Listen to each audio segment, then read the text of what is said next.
Okay, so issue sa laptop natin mga kaibigan, no display at may beep sound, no? Kapag i-open natin, meron naman siyang charging light indicator or a power light indicator, pero wala siyang display o naka-black screen lang siya mga kaibigan.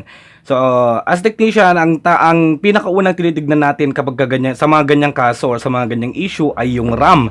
Either defective yung RAM or pwede pang, kung kaya pang linisan yung RAM, yun ang pinakaunang-unang dapat nating gawin. Napakaraming problem kung black screen or walang display yung ating laptop, no? Pwede ring LCD or what. Pero ito kapag may beep sound siya na halo, possible na RAM yung problema niya. So, tuturo ko sa inyo ngayon kung paano lilinisan yung RAM o kung paano ayusin yung basic fix para sa black screen, no display at with beep sound. So, kung bubuksan natin ang ating laptop, makikita natin tong RAM. Ito yung tinatawag nating RAM mga kaibigan. Pagtatanggalin natin to, meron lang dalawa dito sa may magkabila, no?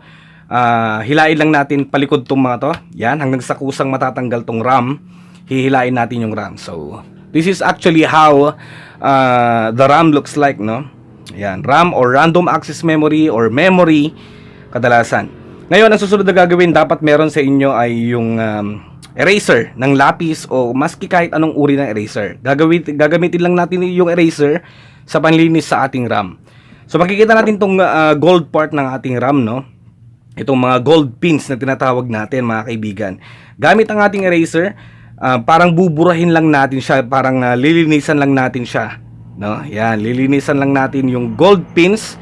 Siyempre ipapagpag natin o iihipan para matanggal yung mga tira-tira ng eraser. Lilisan nyo lang, basic fix lang to. Yan, so halimbawa pagkatapos nyo ng nalinisan mga kaibigan, ibabalik na naman natin siya. Alright, so paano ba ibalik? Napakadali lang din. Meron naman tong parang adjuster dito or slot. Yan, papasok nyo lang din ulit. Tapos, ipapress lang ninyo hanggang sa mag-tick. Yan. So, ganun lang. Basic fix lang to kapag walang display at may beep sound, mga kaibigan. Kung ayaw pa rin, try nyo gumamit ng ibang RAM. Baka sakaling defective na talaga yung RAM ninyo. So, yun lang. Maraming salamat mga kaibigan. Don't forget to like, share, comment, and subscribe.